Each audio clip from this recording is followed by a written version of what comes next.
Hi, it's Ros. Here to do a quick tag. Well, will it be quick? It's actually got quite a lot of questions. 15. I'll do my best. And this is the pie book tag, and you will recognise perhaps from the fact that it's a food item that this is one of the tags by Josh of Literary Gladiators that he does, where he thinks up kind of like entertaining bookish questions that are sort of randomly, vaguely related to things that you eat. And I was actually tagged by Josh in the original tag, and this was 2 months ago, and I'm horrified that it's taken me this long to get to it, but I had a bit of a slump on the tags, but I'm catching up again now, and I was then tagged again by Alan of Pick Up Books and Classics, so thank you both of you, because it's good fun. Question number 1 is Apple Pie, a work that sings the praises of America.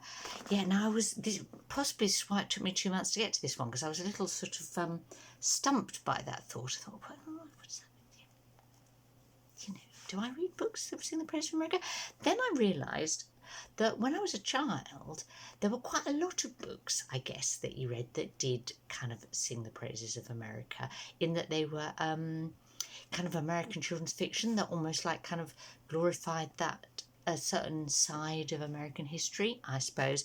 And the perfect example would be the Laura Ingalls Wilder books. Now, you can see from the condition of this one, which is The First Little House in the Big Woods, how very fond I was of these books.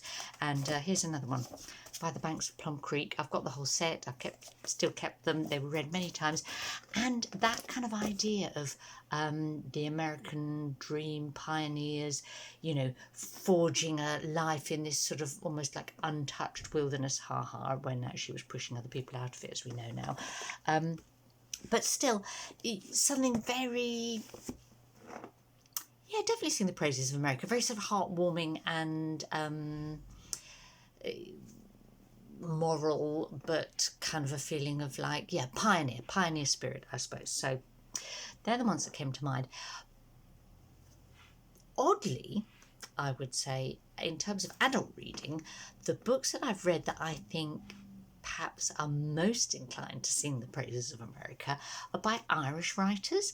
And I was thinking, say, Sebastian Barry and a couple of his books like Days Without End, for example, where he wouldn't think he was singing the praises of America, but in a way he is, in the way he kind of it's portrayed as the goal for young Irish people, and a kind of an escape or a new opportunity, like a land of opportunity, I suppose. And that's the American dream thing, isn't it? That you can, you know, leave behind difficult experiences or prejudice or whatever in Europe and go and achieve the dream in America. Of course, we all know things are a bit more complicated than that, but yeah. Question number 2. I need to go faster, don't I? Question number 2. Cherry, a work that helped you develop a greater understanding of your country. Well, I decided that I was on a kind of American roll now, and rather than my country, I'd think about books that helped me achieve a greater understanding of America. So, sorry if that's kind of cheating. Getting into the subject of England would almost be too huge at this point. So, I picked 2, because I'm always picking 2. That's why this takes so long. One is... A Winter's Bone by Daniel Woodrell, book from the early 2000s, which I absolutely loved, and I suppose introduced me to kind of what it's like to be poor white in the Ozark Mountains. So different understanding of a side of America that isn't the America that you see on TV, or that's in the sort of the novels of Anne Tyler or Richard Ford or whatever. And then another would be Sing Unburied Sing by Jesmyn, which is a bit more recent, 2017, I think. And that is like a book about what it's like to be poor black and living in Mississippi. And yeah, a beautiful book that I felt was a very enriching experience to read. Not a happy book, but an enriching experience to read. So, question number 3, blueberry pie. Yeah, not my favourite. Yeah, I don't know, blueberries aren't tart enough for a pie in my view, for a good fruit pie. But the question is, so perhaps actually this is an appropriate question then, because it's a beach read you could probably finish on one visit. So that does suggest something a bit kind of saccharine. So, but I don't understand really what a beach read is. I don't know what a beach read is for me. So I've been a little perverse here. And the book that I've chosen is Woman in the Dunes by Kobo Abe. And that's a kind of like 1960s Japanese classic that is absolutely a beach read. It is set on a beach in sand dunes. But the reason that you'd read it in one sitting is 2 reasons. 1, it's really short, and 2, it is so bloody peculiar that if you didn't read it all in one go, you'd like lose all sense of what on earth it is you're reading. I highly recommend it, but a whole chunk of it involves people just like digging sand that's filling the hole they live in. Yeah, you have to read it to understand. And you still won't understand. Chapter 4, Pumpkin Pie, a work that would make a great November book club read. Now, I think if you're in the States, pumpkin pie November, that's like Thanksgiving, and it's all like kind of happy families and warm. And but November in Britain, it has quite a different atmosphere, I would say. And November is like the spooky month, because you have like Halloween on 31st of October, and then of course we have Bonfire Night on November the 5th. So there's that, you kind of get into a whole slightly mysterious kind of ghosty witchy November thing here, I suppose. So my choice is Folk by Zoe Gilbert, and that was a book that came out in 2018, and I'm surprised it wasn't an even bigger book than it was. Really, I enjoyed it a lot. It's like one of those books that's like kind of almost like a set of interlinked short stories, and they're kind of fable-like, very British, English even, where odd things happen, a bit like a fairy story, but very earthy as well.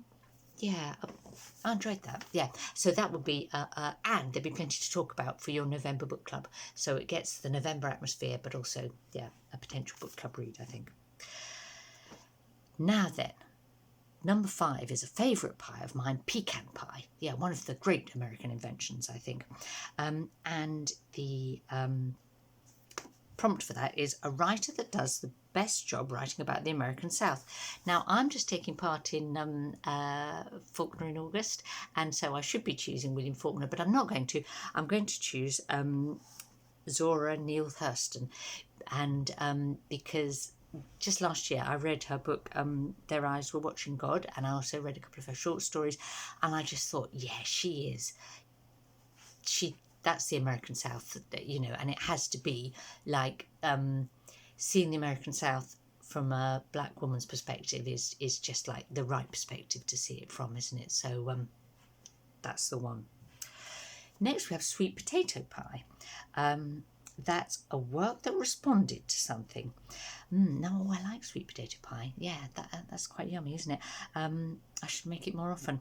The book I'm going to pick that responded to, I say lots of books respond to something. That's a really broad category, isn't it? I kind of struggled a bit, but I've gone for, I'm on a bit of an American theme here, I suppose, at the moment still. So I thought of Behold the Dreamers by Mbue, and she's originally from Cameroon and moved to the US, and Behold the Dreamers is kind of a book that's responding to the experience of being an immigrant, a migrant, and the American kind of immigration system. Wow, yes. If I think the British one is complex, then you realise, well, yeah, interesting. So responds to that, but it also responds to the Lehman Brothers collapse and the financial crisis that followed it in 2008.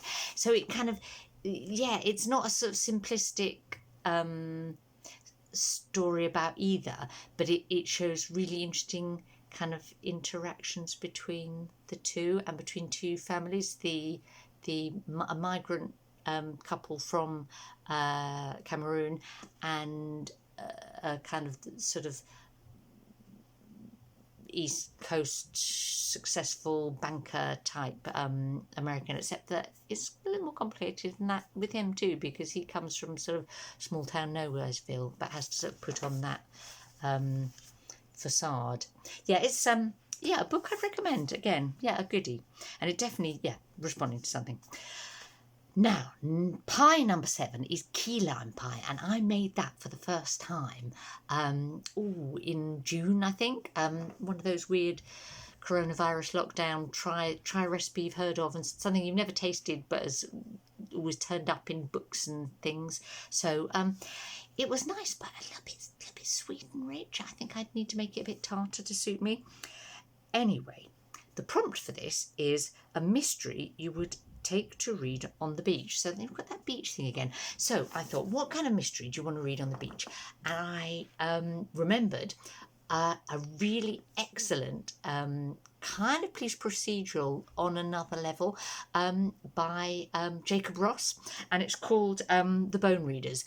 And Ross is from Grenada originally, the Caribbean island, and The Bone Readers is set on a kind of like a fictional Caribbean island, and he's sort of like a kind of he's recruited to be like a plainclothes police officer, but then the story goes off into like political corruption, and I suppose I guess why I'm picking is it because it's got this kind of Caribbean setting, and the beaches are there, but this is what happens behind those beaches, the life of the island that the tourists on the beaches don't see.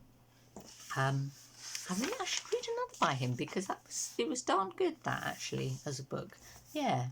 Once you kind of got your ears tuned into the patois, it was first class. Next pie, number 8, is Boston Cream. Now I have no idea what that is. Sounds rich again and interesting. I should look it up. Maybe I should make it. Should I make it? Tell me if I should make it, if you're American and you know what Boston cream pie is. But the prompt is a work you'd be up for reading from a non-preferred genre. Okay, well, I always say I don't read YA fiction. I know lots of people on BookTube do, and it's really, really popular. I don't really understand why, as an adult, you would read books that were designed for children or young adults, unless you were reading them to a child or a young adult. But I do make an exception, because I enjoyed reading Philip Pullman's Dark Materials trilogy to Tilly and Alfred so much. That was such a pleasure for us, all of us as a family, that now he's got the sort of his next set of books about kind of in the same world, about the same characters, the Book of Dust trilogy. Yeah, totally. I've been up for reading those. I've read both the ones that have come out so far. So that's breaking my rule that I don't read YA fiction. Number 9 pie is macaroni. Is that just like macaroni cheese, or is macaroni pie something else? I don't know. Again, I should have looked up, I suppose. But that is a comfort read that can be enjoyed by all audiences. Now, here's one for you. This is 3 Men in a Boat by Jerome K. Jerome. Now, this was written in, I think it's probably about 1898 or something like that. And you would think, like, why on earth would an English book written in, 1889 or something, why on earth would that? I claim that was a comfort read that could be enjoyed by all audiences. But honestly, this book is a joy. My edition actually has pictures in. In fact, I have to tell you, this book was given to my grandmother, Gladys Smythe, in 1899. Surely that can't be right. Well, it seems to be. Yes. Yeah, no, she'd have been as quite a young child when she was given that book, but or maybe 10, I suppose. Yeah. I think she was, that would be about right. Wow. So this is her edition. from when it was like a new book. But it's so funny. So it's about, why could it be enjoyed by any audience? It's because it's about the kind of foolishness of men, really. It's about three men that decide that they're going to go on this boat trip up the Thames, three men and a dog, in a boat, and their kind of mishaps along the way. And there's a sort of universal kind of charm and foolishness about it that I would defy anyone not to be entertained by. Three men in a boat. There you go. Pie number 10, moon pie. No idea what that is. Again, if it's one I should make, please tell me. And the prompt is, a work you can see yourself picking up in a shop with a drink. Now, I thought, I don't really pick up books in a shop with a drink. I don't know. I kind of was slightly kind of trying to picture what that would be like. I kind of assume, so what I've gone with here is a sort of the kind of thing that you might see as like a mass market paperback, like in an airport or in a yes, perhaps in a bookshop you've wandered into because what you're getting is a cup of tea or coffee as opposed to really looking for a book, and then you see this book lying around that's perhaps probably in stacks because it was a popular book, and with some sort of quotes from I don't know, like The Guardian or a couple of writers that you know saying, oh, this is a brilliant debut novel and you must read it. And so you pick it up and you start flicking through and you realize, actually, this is a darn good book. I do want to read this. And so my choice for that is When All is Said by Anne Griffin, which came out a couple of years ago and was a lovely, lovely book. It sort of verges on the uplit kind of side of things, but it's a bit more... It's a bit smarter than that, and actually has a really sad ending, if I'm honest. But it's a book about, it's like, it has quite a formal structure because it's like 5 drinks. This man, he goes to a hotel and orders 5 drinks, and with each of those drinks, he remembers a person who was like important in his life, and it's like he's reviewing his life with some sorrow about things that happened, I suppose, mistakes he made. Yeah, it's actually a really lovely book, but it's the sort of thing that, yes, I perhaps would only have found in that sort of accidental sort of pick it up and, yeah, in a shop with a drink.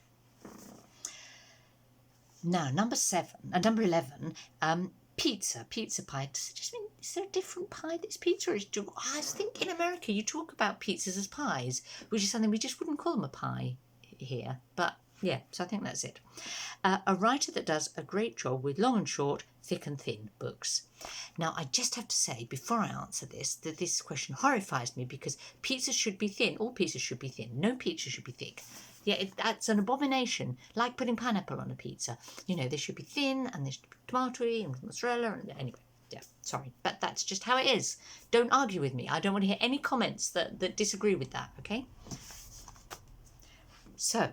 let's get on to the author. And I picked Tolstoy because he's kind of like infamously known for long books, because everybody knows War and Peace and Anna Karenina, that are great, big, fat, chunky books. But actually, Tolstoy wrote brilliant short stories and novellas. Haji Murat, that's a really good novella by him, set in Chechnya, which, yeah...